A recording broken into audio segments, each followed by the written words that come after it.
Kamusta kayong lahat? Ako nga pala si Jessica Tang sa mga bago lang sa channel ko. At sa matatagal namang nanonood ng channel ko, welcome back sa inyo. At maraming salamat kasi nandyan pa rin kayo para manood ng mga videos ko. Yan. At ngayong araw ay isi-share ko sa inyo ang 10 basic Mandarin words na natutunan ko dito sa Taiwan. At sana ay matutunan nyo rin at magamit kung halimbawa gusto nyo mag-travel dito sa Taiwan o kaya naman ay mga bagong dating lang na nagtrabaho, mga OFW yan, ganyan, katulad ko dati. At umpisahan na natin. Ang unang words na gusto kong i-share sa inyo ngayon ay, unang-una ay, ni hao, yan, ang ibig sabihin yan ay hello or kamusta sa Tagalog.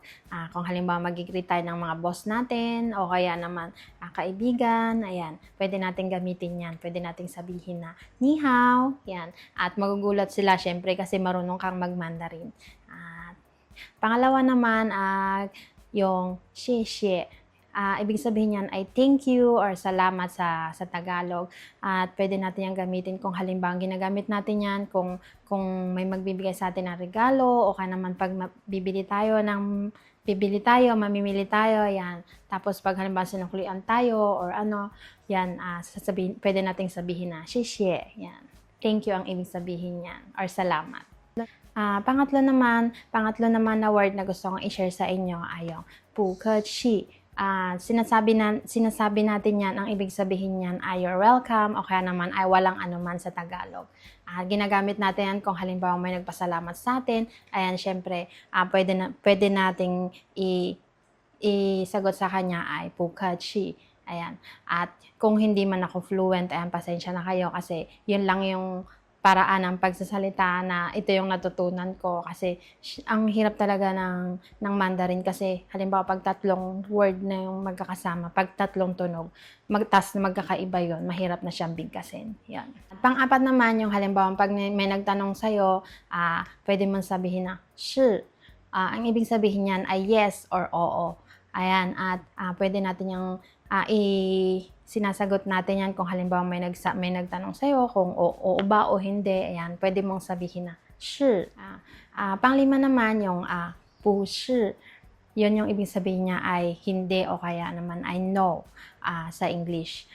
Kasi kasi pag sa kanila, pag nagsasalita sila, ang kinasanayan nila, halimbawa, sasabihin nila na, shi bu shi yung parang ganon. Yung pinagsasama nila yung oo o hindi. Yun yung mapapansin nyo sa mga Taiwanese kapag narinig nyo silang magsalita. Pinagdudugtong nila yung yes or no. Yan. Ang anim naman yung halimbawa pag may nagtanong sa'yo ng kung mabuti ka, sasabihin niya, how? Maririnig mo yan sa kanila. Ang ibig nun sabihin ay mabuti or good. Pag yung may nagtanong sa'yo na kung mabuti ba yung kalagayan mo or kung okay sa'yo, yan. Ginagamit din nila yan kahit na ano. Kasi depende sa paggamit nila ng sentence, yung pagsagot nila. Yon. Ang pang-anim ay how. Yan. Ganyan sila pag nagsasalita. Pang-pito yung zaijian. Ibig sabihin nun ay goodbye, paalam. Kung halimbawa magpapaalam kayo. At pang-walo naman yung kung halimbawa mamimili tayo sa palengke, yan, kalimitan natin gagamitin to. Kasi pag sa department store naman, meron ng mga tag price. Ayan. At kaya sa palengke talagang kailangan matutunan natin yan. Yang tousao qian. Yan. Pag magtatanong tayo kung magkano yung halaga, sinasabi natin yan. Tousao qian. At ang ibig niyan sabihin ay how much or magkano sa Tagalog. At pang-number na naman, importante ito para sa akin kasi syempre pag kakain tayo, sasabihin natin ay how chi. Yan. Kasi yung ibig sabihin nun ay delicious or masarap. Yan. Sasabihin natin ay how chi. Yan. Pero pag sa pang-araw-araw na ordinaryong pag-uusap, mapapansin nyo yan, hindi na nila ginagamit yung haochi. Ang sasabihin nila, haochi, yung ganon, yung parang, parang basta na lang yung pagsasalita nila, pero naiintindihan pa rin. Yon. Kasi kumbaga, sanay na sila na ganon yung pagsasalita.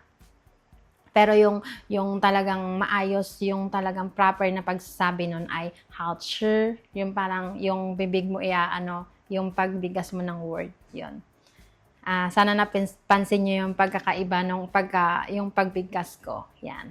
At pang-sampu naman at pinakahuli, ayan, yung halimbawang pag yung may nagawa tayong kasalanan or gusto mong may nabangga ka sa train station or kahit saan, yan, sasabihin natin ay tuibuchi, yan. Tuibuchi, yung sorry sa English at paumanhin naman sa Tagalog, yan.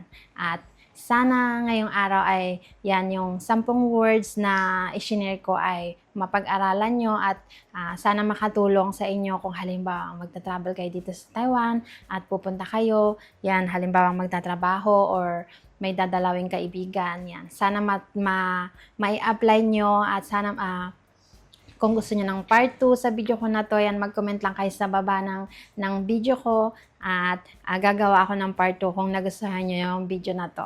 Yan, at i-recap lang natin, ayan, unang-una yung ni hao, yan, yun yung hello or kamusta. Pangalawa naman ay xie, yan, xie yung thank you sa at salamat naman sa Tagalog. Tapos pangatlo yung 不客气, yan, yung you're welcome or walang anuman. At pang-apat ay 是, oo or yes sa English, yan. At 不是, pang-lima, yung hindi, yan, sa Tagalog. At pang-ani naman yung 好, yan, kung halimbawa ka na kung okay sa'yo or mabuti, yan, pwede mong gamitin yan. Tapos pang-pito naman yung 再见. Yan. Kung mag-goodbye ka or magpapaalam ka, pwede mong sabihin yan. At pangwalo naman yung 多少钱, yan. Kung halimbawa mamimili ka sa palengke, yan nga sabi ko, paragi kong sinasabi yung palengke kasi doon lang naman tayo syempre mamimili na kailangan natin tanungin kung magkano, 'di ba? Kasi kung sa mga department store yan, katulad sinabi ko kanina nga, may mga tag price 'yon. At pang-siyam naman yung 好吃, yung masarap or delicious. Yan. At pang-sampu at pinakahuli yung 对不起. Yan. Kung halimbawa gusto mong magpaumanhin sa isang tao or hindi mo naman sinasadya, yan, pwede mong sabihin yan. At sana nagustuhan niyo yung video ko ngayong araw na to at sana ay mai-apply nyo, may matutunan kayo kahit na paano, yan. At ang payo ko lang sa mga bagong nag-aaral ng salita, yan, kahit na anong salita yung gusto natin pag-aralan, huwag tayong matakot na magkamali kasi sa mga pagkakamali natin, dyan tayo matututo. Kasi syempre, wala naman perfectong tao na pagkaano mo ay magaling ka na agad, diba? Yan.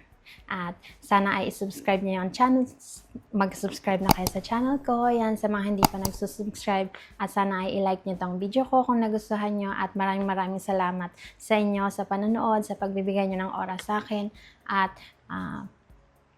ayan, hanggang dito na lang ang video ko at kita-kita sa susunod. Bye-bye!